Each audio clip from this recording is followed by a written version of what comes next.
हरे कृष्णा। तो आज আমরা শ্রীমদ্ ভগবদ গীতা দশম অধ্যায় বিভূতি যোগের 26 নম্বর শ্লোক থেকে অধ্যয়ন শুরু করব। অশ্বত্থ সর্ববৃক্ষাণাম দেবর্ষীণাম চ নারদঃ গন্ধর্বাণাম চিত্ররথ সিদ্ধানাম কপিলো মুনিঃ।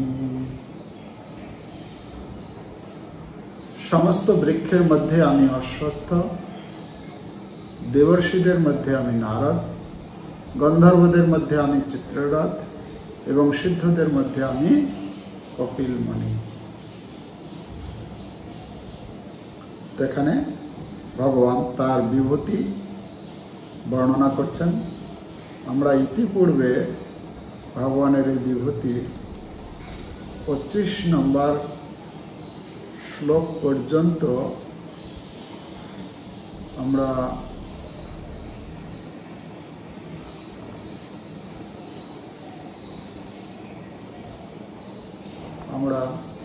যে ভগবানের বিভূতির কথা শোনা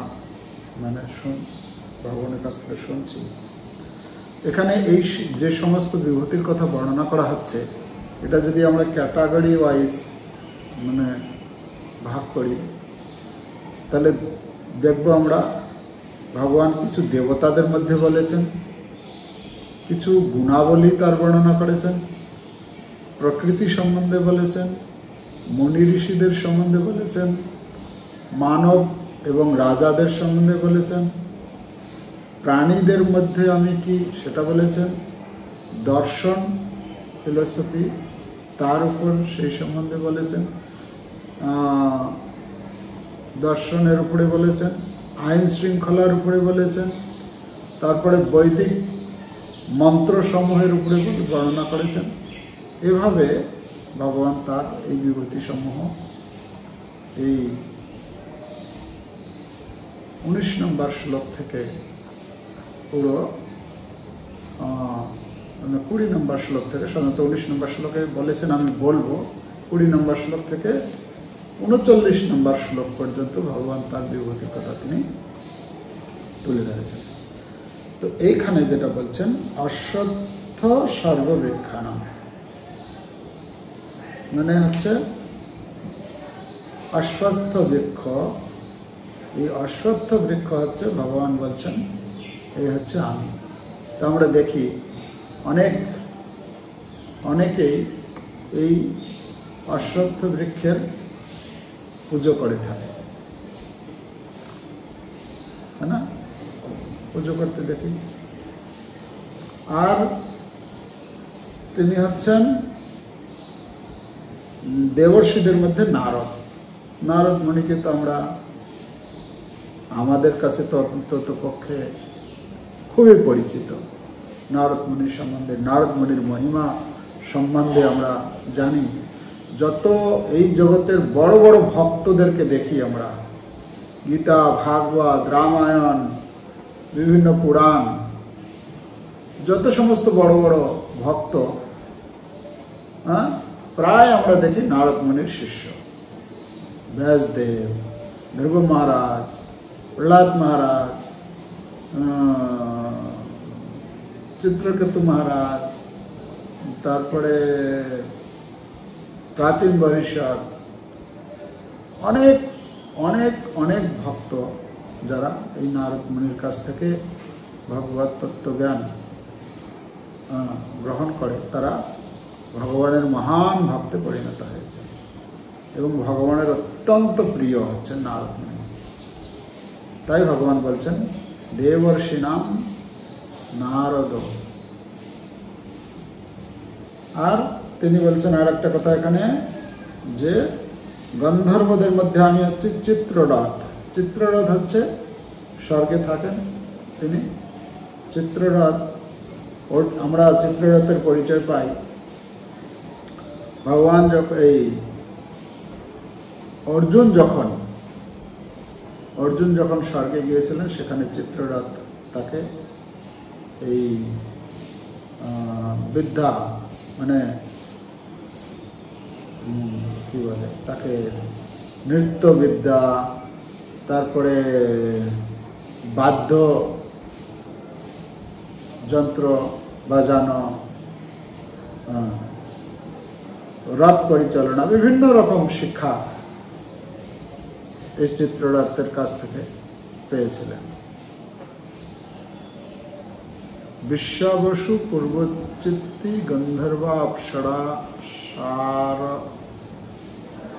আচ্ছা, ভাগবতেও এই গন্ধর্বদের মধ্যে, এখানে বলছেন গন্ধর্বদের মধ্যে আমি চিত্ররথ। গন্ধর্ব মানে হচ্ছে তারা সুন্দর গান করতে পারে, বাদ্যযন্ত্র বাজানো কলা তাদের মধ্যে থাকে।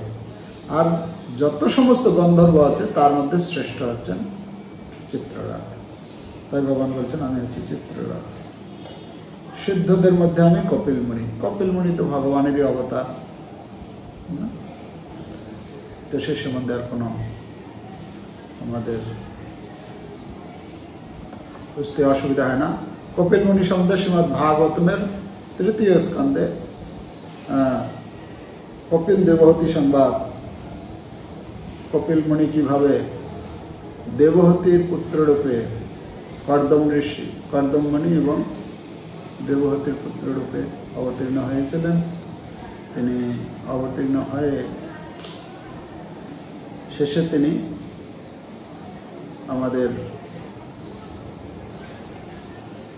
গঙ্গাসাগরে, এখনো ওখানে গেলে আপনারা কপিল মুনির দর্শন পাবেন, কপিল মুনি আশ্রমে তিনি সেখানে অবস্থান করছেন। এই কপিল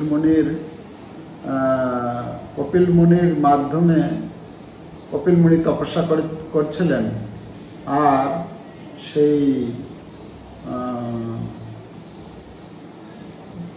কি বলে সগররাজ, তার যে 60,000 তার যে সন্তান আদি, তারা সেখানে গিয়েছিল। গিয়ে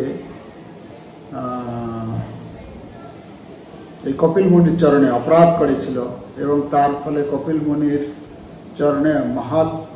চরণে অপরাধের ফলে তারা নিজেরাই ভস্মীভূত হয়েছিলেন এবং সেই তাদেরকে উদ্ধার করার জন্য গঙ্গা দেবীকে আনয়ন করে ভগীরথ তাদেরকে উদ্ধার করেছিলেন। সেই কপিল মুনির কথা এখানে বলা হচ্ছে।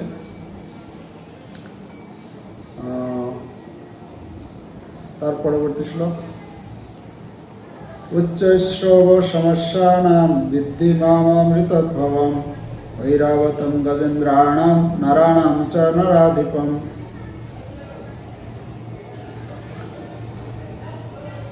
অশ্বদের মধ্যে আমাকে সমুদ্র মন্থনের সময় উদ্ভূত উচ্চৈঃশ্রবা বলে জানবে। শ্রেষ্ঠ হস্তিদের মধ্যে আমি ঐরাবত এবং মনুষ্যদের মধ্যে আমি রাজা। তো গজেন্দ্রাণাম, ঐরাবত হচ্ছে সব থেকে শক্তিশালী। যে ঐরাবতের উপরে চড়ে ইন্দ্র যুদ্ধ করেন। ঐরাবত এবং উচ্চশ্রবা এই দুটি, এই যখন সমুদ্র মন্থন হচ্ছিল, দেবতা এবং অসুর মিলে যে সমুদ্র মন্থন করেছিলেন, সেখান থেকে উদ্ভূত হয়েছে। এই দুটি পশু অমৃত থেকে উদ্ভূত হওয়ার ফলে বিশেষ গুরুত্বপূর্ণ এবং সেই জন্য তারা শ্রীকৃষ্ণের প্রতিনিধি স্বরূপা বলা আছে। আর মনুষ্যদের মধ্যে আমি হচ্ছি রাজা। যত রাজা রয়েছে এই জগতে, ভগবান বলছেন সমস্ত রাজা হচ্ছে আমার প্রতিনিধি বা আমি রাজা রূপে। তো এই জন্য রাজাকে সম্মান করা হয়, ভগবানের মতো সম্মান করা হয়, কেননা তিনি ভগবানের প্রতিনিধি হিসাবে এই পরিচালনা কার্য তিনি করে থাকেন। প্রভুপাদ লিখেছেন, মনুষ্যদের মধ্যে রাজা শ্রীকৃষ্ণের প্রতিনিধি, কারণ শ্রীকৃষ্ণ জগতের পালনকর্তা। তো ভগবান হচ্ছেন পালনকর্তা, আর তার প্রতিনিধি হিসেবে এই রাজারা প্রজা রক্ষণ বা পালন কার্য করে থাকেন। রাজারা দৈব গুণাবলীতে গুণান্বিত হওয়ার ফলে তাদের রাজ্যের পালনকর্তা রূপে নিয়োজিত। শ্রী রামচন্দ্র, মহারাজ যুধিষ্ঠির, মহারাজ পরীক্ষিতের মতো নরপতিরা ছিলেন অত্যন্ত ধর্মপরায়ণ রাজা। তারা সর্বক্ষণ তাদের প্রজাদের মঙ্গলের কথা চিন্তা করতেন। ঠিক যেরকম ভগবান যেরকম জীবের কথা চিন্তা করেন, সেই সমস্ত রাজারাও এই প্রজাদের কথা, তাদের কি করে মঙ্গল হবে, কি করে তারা ভগবত ভক্তি অনুশীলন করবে, সেই চিন্তা করতেন। বৈদিক শাস্ত্রে রাজাকে ভগবানের প্রতিনিধি রূপে বর্ণনা করা হয়েছে। আধুনিক যুগে ধর্মনীতি কলুষিত হয়ে যাওয়ার ফলে রাজতন্ত্র ধীরে ধীরে ক্ষয়প্রাপ্ত হয়ে অবশেষে সম্পূর্ণরূপে লুপ্ত হয়ে গেছে। তো রাজপন্থা যে ছিল, কিন্তু রাজারা যখন ভগবানের যে আইন বা শাস্ত্র বিধি ধর্ম নীতি যখন ভুলে গেল, তখন রাজাদের পতন হতে শুরু হলো, যার ফলে এখন বর্তমানে সেই রাজতন্ত্র আর নেই। তারপরে শ্লোক, আয়ুধানামহং বজ্রম ধেনুনামস্মি কামধু প্রজনস্যাস্মি কন্দর্প সর্পাণামস্মি বাসকি। সমস্ত অস্ত্রের মধ্যে আমি বজ্র, গাভীদের মধ্যে আমি কামধেনু, সন্তান উৎপাদনের কারণ স্বরূপ আমি কামদেব এবং সর্পদের মধ্যে আমি বাসুকি। তো এখানে বলা হচ্ছে যে অস্ত্রের মধ্যে আমি বজ্র। কেন বজ্র বজ্র কেন বলছেন? না, এই জগতের যত অস্ত্র আছে, এই জড় জগতে, জড় জগৎ বলতে সর্ব তার মধ্যে পড়ছে, তো সেই সমস্ত অস্ত্রের মধ্যে বজ্র হচ্ছে কি অমর, মানে বজ্র যেখানে নিক্ষেপ করা হয় সেটা ব্যর্থ হয় না, যা ইন্দ্র ব্যবহার করে থাকে।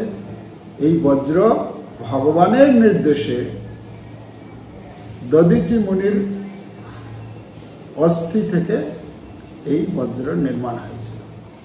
তো ভগবান বলছেন এই বজ্র হচ্ছে আমি। আর গাভীদের মধ্যে আমি হচ্ছে কামধেনু। কামধেনু মানে যা কামনা করা হয় সেই গাভী থেকে সবকিছু পাওয়া যায়। বলা হচ্ছে যে এই জগতের যে ধেনু মানে গাভী আছে, সে কামধেনুর বংশজ তারা। হ্যাঁ, এখানে শিল প্রভুপাদ লিখেছেন তাৎপর্যে যে চিন্ময় জগতে কৃষ্ণলোকে গাভীদের যে কোনো সময় দহন করলেই ইচ্ছামতো যে কোনো পরিমাণ দুধ পাওয়া যায়। জড় জগতে অবশ্যই এই ধরনের গাভী দেখা যায় না, কিন্তু কৃষ্ণলোকে তাদের উপস্থিতির বর্ণনা পাওয়া যায়। শ্রীকৃষ্ণের এই প্রকার বহু গাভী রয়েছে এবং তাদের বলা হয় সুরভি। বর্ণিত আছে যে সুরভি গোচারণে ভগবান স্বয়ং নিয়োজিত থাকেন। তো সুরভি এই সেই গাভীর থেকেই এই জগতে যে গাভী আমরা দেখি তাদেরই বংশজ। কিন্তু যেহেতু এই জড় জগতে, হ্যাঁ, তো এই জড় জগতে আমরা সাধারণত একবার যদি গাভী দহন করা হয় তাহলে আর পরক্ষণে যদি দহন করতে চাই তাহলে দুধ পাওয়া যাবে না। কিন্তু বলা হচ্ছে চিন্ময় জগতে যখন খুশি যত খুশি আপনি দুধ দহন করতে পারেন। তো এটা হচ্ছে চিন্ময় জগতের গাভী এবং এই জড় জগতের গাভীর মধ্যে পার্থক্য। তো ভগবান এখানে বলছেন আমি হচ্ছে সেই কামধেনু। কামনা অনুসারে তিনি দুগ্ধ প্রদান করে থাকেন। আর একটা বলছেন যে তিনি হচ্ছেন কামদেব।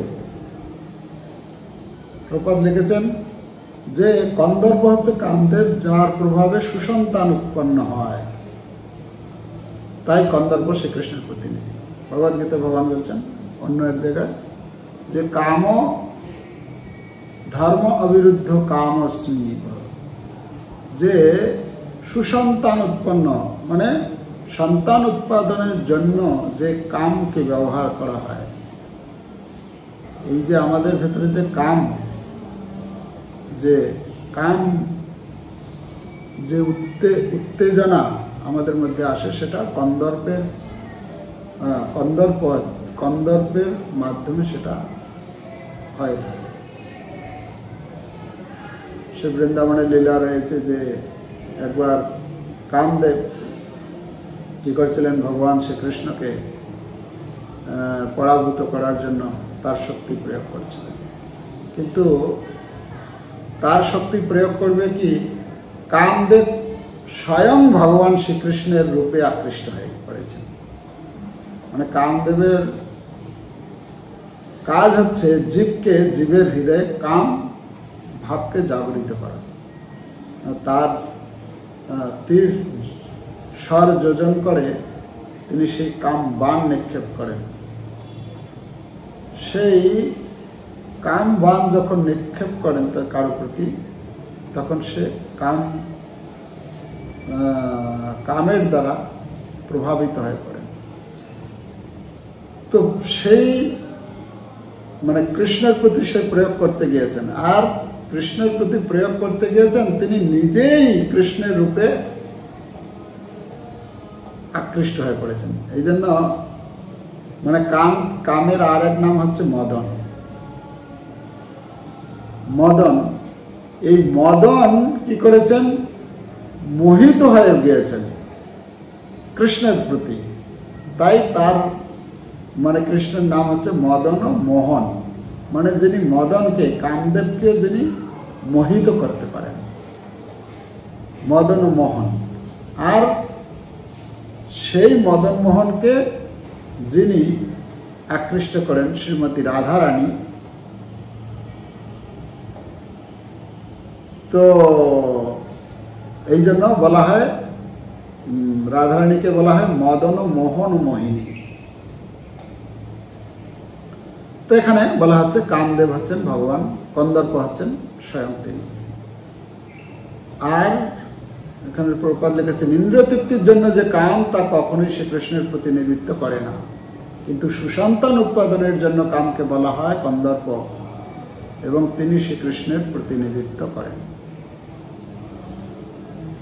29 শ্লোক, অনন্তশ্চাস্মি নাগানাম বরুণ যদশামহম পিতৃনামর্যমাচাস্মি যম সংযমতামহম।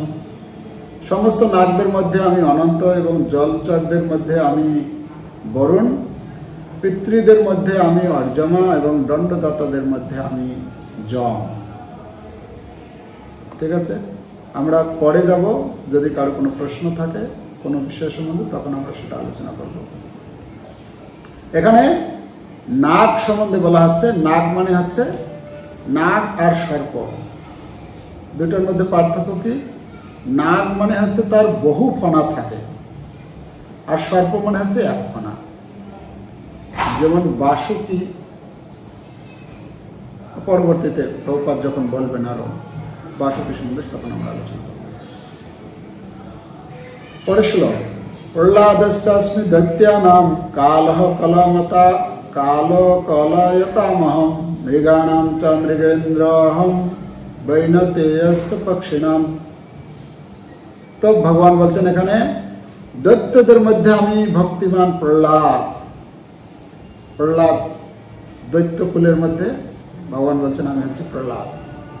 বশীকারীদের মধ্যে আমি কাল, পশুদের মধ্যে আমি সিংহ, এবং পক্ষীদের মধ্যে আমি গরুড়। গরুড় সম্বন্ধে বলছেন, ভগবান বলছেন আমি হচ্ছে গরুড়।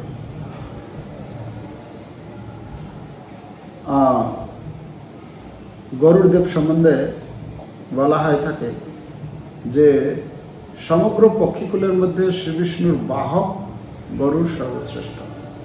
যত পাখি রয়েছে সব থেকে শ্রেষ্ঠ পাখি হচ্ছেন গরুড়দেব। গরুড়দেব কিরকম চলতে পারেন? তিনি মনের বেগের থেকেও দ্রুত গতিতে চলতে পারেন, মানে এত তার গতি।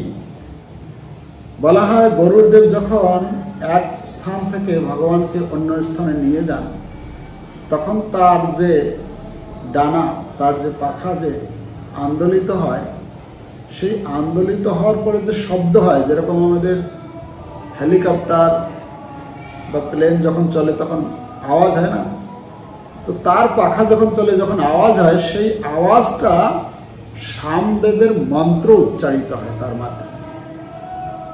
তার মানে কত পবিত্র গরুড়দেব, আর গরুড়দেব কত মহান শক্তিশালী।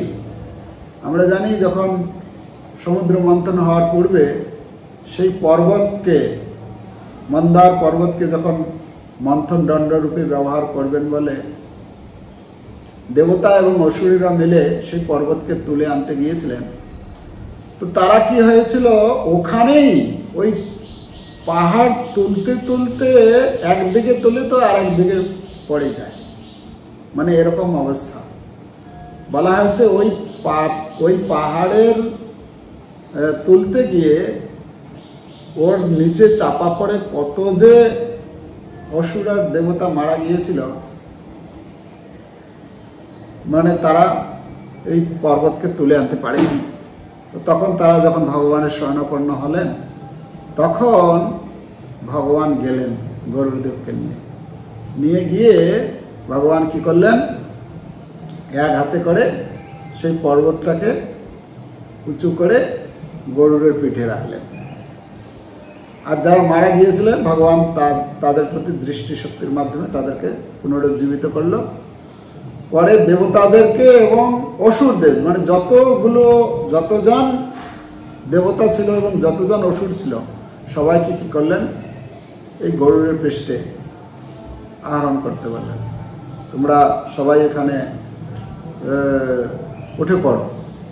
তো যে পর্বতকে সমস্ত দেবতা এবং সমস্ত অসুরেরা মিলে তুলতে পারেনি, ভগবান শ্রীকৃষ্ণ তার হাত দিয়ে সেই পর্বতকে তুলে গরুড়ের পিঠে রাখলেন।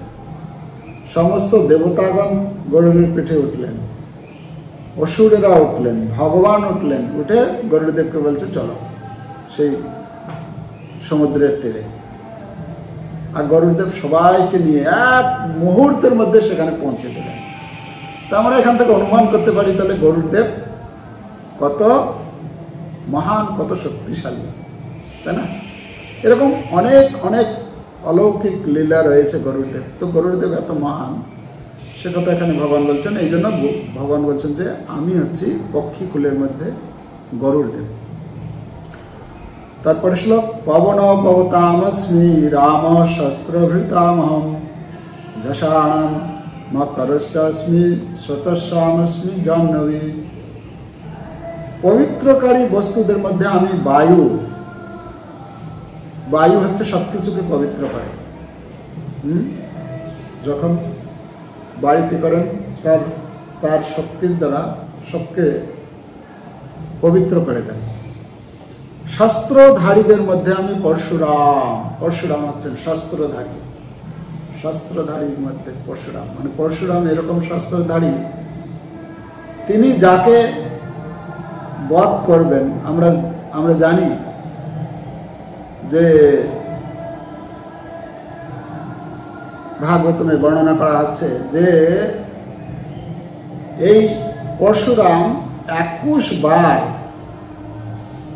এই পৃথিবীকে ক্ষত্রিয় শূন্য করেছিলেন। মানে সেই সময় রাজারা এতটাই তারা মানে যারা দুষ্ট প্রকৃতির হয়ে গিয়েছিল, সেই তার পিতাকে বধ করলেন। নাম সহস্র কার্তবীর্যার্জুন। কার্তবীর্যার্জুন সে রাজা ছিল, সে দুর্ব্যবহার করলো, তার পিতাকে বধ করলো, এবং সেই ক্রোধে তিনি কি করলেন, যত সমস্ত এরকম ক্ষত্রিয় ছিলেন যে রাজারা, এরা শক্তিশালী, সাধারণত শক্তিশালী হয় রাজারা, কিন্তু তাদের শক্তির অপব্যবহার করছে, তাই তিনি কি করলেন, সে তাদেরকে বধ করেন। এত বধ করেছেন মানে অসংখ্য বলা হচ্ছে। তো সেই শস্ত্রধারীদের মধ্যে হচ্ছে পরশুরাম। তিনি কিভাবে বধ করতেন?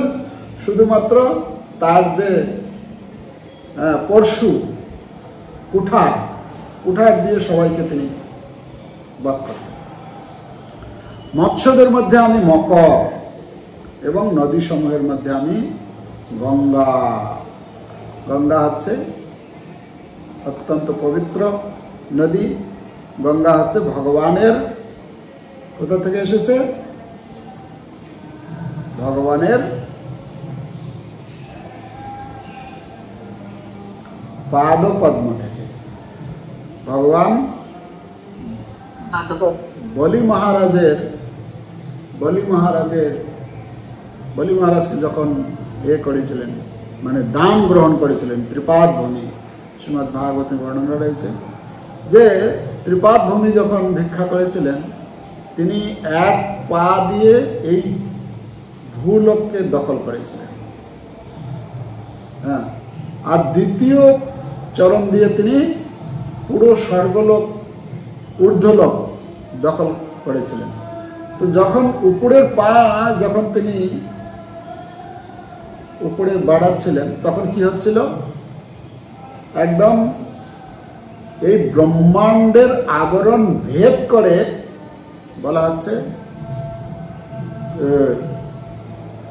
বিরজা পর্যন্ত পৌঁছে গেছে।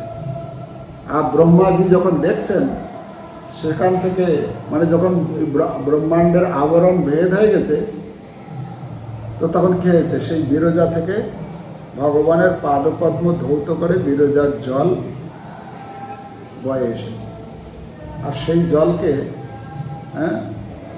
ব্রহ্মাজি ধরেছেন, ব্রহ্মাজি তার কমণ্ডলে রেখেছেন। সেখান থেকে ধীরে ধীরে ধীরে ধীরে ধীরে ধীরে এই ভগীরথের মাধ্যমে, ভগীরথ তো স্বর্গলোকে ছিল এই গঙ্গা, তারপরে স্বর্গলোক থেকে ভগীরথ বা তার পূর্বসূরি, তারা সকলে তপস্যা করেছিলেন গঙ্গাকে এই জগতে আনয়ন করার জন্য। অবশেষে ভগীরথ সফল হলো, এই গঙ্গা দেবীকে এই ভূলোকে আনলো, যার ফলে আমরা আজ এই গঙ্গা দেবীকে স্নান বা গঙ্গা জল পান ইত্যাদি আমরা এই সুযোগ পাচ্ছি। তো ভগবান বলছেন আমি হচ্ছি গঙ্গা, নদী সমূহের মধ্যে আমি হচ্ছি গঙ্গা, অত্যন্ত পবিত্র। তারপরে হচ্ছে স্বর্গানামাদির অন্তস্য মধ্যম চৈবাহম অর্জুন অধ্যাত্ম বিদ্যা বিদ্যানাম বাদ প্রবাদতামহম। হে অর্জুন, সমস্ত সৃষ্ট বস্তুর মধ্যে আমি আদি, অন্ত ও মধ্য। সমস্ত বিদ্যার মধ্যে আমি অধ্যাত্ম বিদ্যা, যত বিদ্যা রয়েছে তার মধ্যে আমি হচ্ছি অধ্যাত্ম বিদ্যা, সেটা হচ্ছে বিদ্যা। এবং তার্কিকদের বাদ, জল্প ও বিতণ্ডা, বিতণ্ডার মধ্যে আমি সিদ্ধান্তবাদ। প্রভুপাদ আলোচনা করেছেন যে ন্যায়শাস্ত্রে তার্কিকদের মধ্যে তর্কের বিভিন্ন স্তর আছে।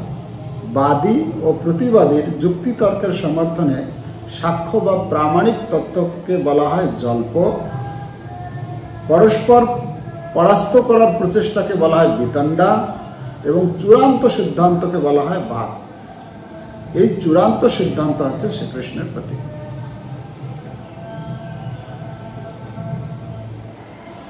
তারপরে শ্লোক অক্ষরাণামকারোস্মি দ্বন্দ্ব সামাসিকস্য চ অহমেবাক্ষয় কাল ধাতাহম বিশ্বতো মুখ। সমস্ত অক্ষরের মধ্যে আমি অকার, সমাস সমূহের মধ্যে আমি দ্বন্দ্ব সমাস, সংহারকারীদের মধ্যে আমি মহাকাল এবং স্রষ্টাদের মধ্যে আমি ব্রহ্মা। তো বলছেন এখানে অকার অক্ষর অস্মি, অক্ষরের মধ্যে আমি হচ্ছি অকার। অকার কেন বলা হচ্ছে? প্রভুপাদ আলোচনা করেছেন অকার ছাড়া কোনো শব্দের উচ্চারণ সম্ভব নয়। তাই অকার শব্দের সূত্রপাত সংস্কৃতে একাধিক শব্দের সমন্বয় হয়, যেমন রা, এটা দ্বন্দ্ব সমাজে চলে গেল।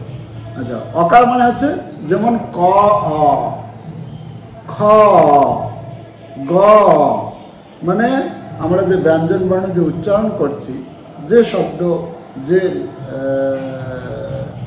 অক্ষর উচ্চারণ করছি, সেই প্রত্যেকটি অক্ষরের সঙ্গে অযুক্ত রয়েছে। অব্যতীত সেই শব্দের পূর্ণ উচ্চারণ হয় না। তো প্রত্যেকটি শব্দের সঙ্গে অকার যুক্ত। তো ভগবান বলছেন এই অকার হচ্ছে আমি। হ্যাঁ, এই জন্য অকারকে বলা হচ্ছে। আর সমাসের মধ্যে হচ্ছে দ্বন্দ্ব সমাস। দ্বন্দ্ব মানে প্রপাত উদাহরণ দিয়েছেন রাম কৃষ্ণ। রাম ও কৃষ্ণ এই দুটি শব্দেরই ছন্দরূপ একরকম, তাই তাকে বলা হয় দ্বন্দ্ব সমাস। তো যারা ব্যাকরণ ভালোভাবে পড়েছেন তারা বুঝতে পারবেন। 34 মৃত্যু সর্বহরোৎসাহম উদ্ভবস্য ভবিষ্যতাম কীর্তি শিবাক্চ নারীণাম স্মৃতির মেধাধিতি ক্ষমা। সমস্ত হরণকারীদের মধ্যে আমি সর্বগ্রাসী মৃত্যু। মানে মৃত্যু হচ্ছে একদম সর্বোপরি, মৃত্যুকে কেউ এড়িয়ে যেতে পারে না। ভগবান বলছেন আমি হচ্ছি হরণকারীদের মধ্যে আমি মৃত্যু। কেন? মৃত্যু যখন আসবে সবকিছু হরণ করে নেবে, টাকা পয়সা ধন দৌলত এমনকি শরীরটা পর্যন্ত হরণ করে নেবে। তো তাই ভগবান বলছেন আমি হচ্ছে মৃত্যু। ভবিষ্যতের বস্তু সমূহের মধ্যে আমি উদ্ভব, নারীদের মধ্যে আমি কীর্তি শ্রী বাণী স্মৃতি মেধা ধৃতি ও ক্ষমা। নারীদের মধ্যে শিলা প্রভুপাদ এখানে বলছেন এখানে 7টি ঐশ্বর্য বলা হচ্ছে। যেমন কীর্তি, প্রত্যেকটি হচ্ছে কি স্ত্রীবাচক। কীর্তি, শ্রী, বাণী, স্মৃতি, মেধা, ধৃতি, ক্ষমা, প্রত্যেকটি এক একটি গুণ, কিন্তু স্ত্রীবাচক, স্ত্রীলিঙ্গবাচক। কোনো ব্যক্তি যখন এই ঐশ্বর্যগুলির সব কয়টি বা অল্প কয়েকটির অধিকারী হন তখন তিনি মহিমান্বিত হন। হ্যাঁ, বলা আছে কীর্তি। কীর্তি যেরকম কেউ যেহেতু কীর্তি লাভ করলো মানে তার যশ চতুর্দিকে ছড়িয়ে গেল, কীর্তি বলা হয় না, কীর্তির যশ সজীবতী। কীর্তির মাধ্যমে একজন ব্যক্তি তাকে আমরা স্মরণ করে থাকি, হ্যাঁ না, তিনি জীবিত থাকেন কীর্তির মাধ্যমে। বা কেউ যদি শ্রী মানে সৌন্দর্য হয় তাহলে তার প্রতি লোকে আকৃষ্ট হয়। বাণী, স্মৃতি, স্মৃতি যদি স্মৃতি শক্তি, মেধা শক্তি যদি তার ভালো থাকে বা স্মৃতি শক্তি ভালো থাকে, মেধা মানে হচ্ছে বুদ্ধি, ধৃতি মানে হচ্ছে ধৈর্য, আর ক্ষমা। তো এক একটি গুণ এগুলি যদি কেউ লাভ করতে পারে তাহলে সে মহিমান্বিত হয়। তো ভগবান বলছেন আমি হচ্ছি এই এই এই 7টি গুণ। তো গুণের কথা বলা হলো এখানে। 35 বৃহৎসাম তথা সামনাম গায়ত্রী সন্দসামহম মহাসানাম মার্গ শীর্ষহম ঋতুনাম কুসুমাকরহ। সামবেদের গীত সমূহের মধ্যে আমি বৃহৎ সাম এবং সমস্ত ছন্দ সমূহের মধ্যে আমি গায়ত্রী। মাস সমূহের মধ্যে আমি অগ্রায়ণ এবং ঋতুদের মধ্যে আমি বসন্ত। আমরা জানি বসন্ত ঋতু হচ্ছেন রাজা। বসন্ত ঋতুর যে পরিবেশ সকলের কাছে প্রিয়। এবং ভগবান বলছেন এখানে আমি হচ্ছে গায়ত্রী। গায়ত্রী সম্বন্ধে প্রভুপাদ বলছেন যে যারা দ্বিতীয় দীক্ষা গ্রহণ করে থাকেন তাদেরকে গায়ত্রী প্রদান করা হয়ে থাকে। শ্রীমদ্ ভাগবতে গায়ত্রী মন্ত্রের উল্লেখ করা হয়েছে। যেহেতু গায়ত্রী মন্ত্রের মাধ্যমে বিশেষত ভগবানকে উপলব্ধি করা যায় তাই তা ভগবানের প্রতীক। প্রধানত অধ্যাত্ম মার্গে উন্নত মানুষদের জন্যই এই মন্ত্র নির্দিষ্ট হয়েছে এবং কেউ যদি এই মন্ত্রের সিদ্ধি লাভ করেন তবে তিনি ভগবত ধামে প্রবেশ করতে পারেন। হ্যাঁ, এই মন্ত্রে যদি কেউ সিদ্ধি লাভ করেন ভগবত ধামে প্রবেশ করতে পারেন। গায়ত্রী মন্ত্র জপ করতে হলে প্রথমে জড় প্রকৃতির নিয়মানুসারে সত্যগুণে অধিষ্ঠিত হতে হয়।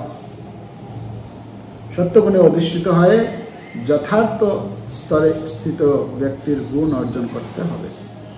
বৈদিক সভ্যতায় গায়ত্রী মন্ত্রকে অত্যন্ত গুরুত্বপূর্ণ এবং ব্রহ্মের শব্দ অবতার বলে গণ্য করা হয়। ব্রহ্মা এই মন্ত্রের প্রবর্তক এবং তার গুরু শিষ্য পরম্পরায় তার থেকে নেমে এসেছে। তাহলে গায়ত্রী গুরুত্বপূর্ণ। যারা যারা প্রথম দীক্ষা গ্রহণ করেছেন তারা গায়ত্রী মন্ত্র, দ্বিতীয় দীক্ষা গায়ত্রী মন্ত্র গ্রহণ করার জন্য নিজেকে তৈরি করুন, যে গায়ত্রী মন্ত্র আমি যাতে জপ করতে পারি। সেই দ্বিতীয় দীক্ষার সময় এই গায়ত্রী মন্ত্র প্রদান করা হয়ে থাকে। তো সেভাবে নিজেকে প্রস্তুতি, নিয়ম কানুন নিষ্ঠা সহকারে সব পালন করতে হবে। করলে ধীরে ধীরে একজন সেই গায়ত্রী মন্ত্র জপ করার যোগ্যতা অর্জন করতে পারে।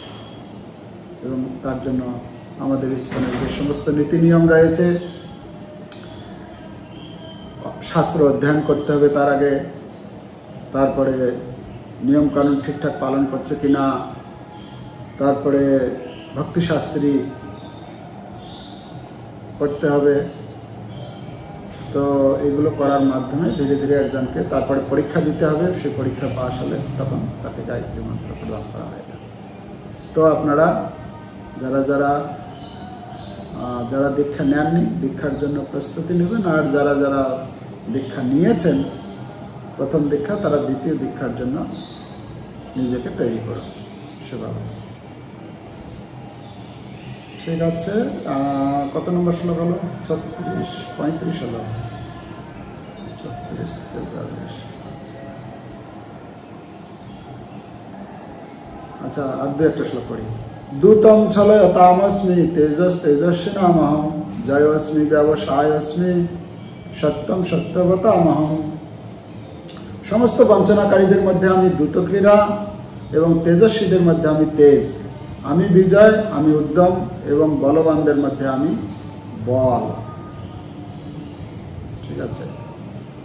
বৃষ্ণিনাম বাসুদেবস্মি পাণ্ডবানাম ধনঞ্জয় মণিনামপ্যহম ব্যাস কবিনামূষণা কবি।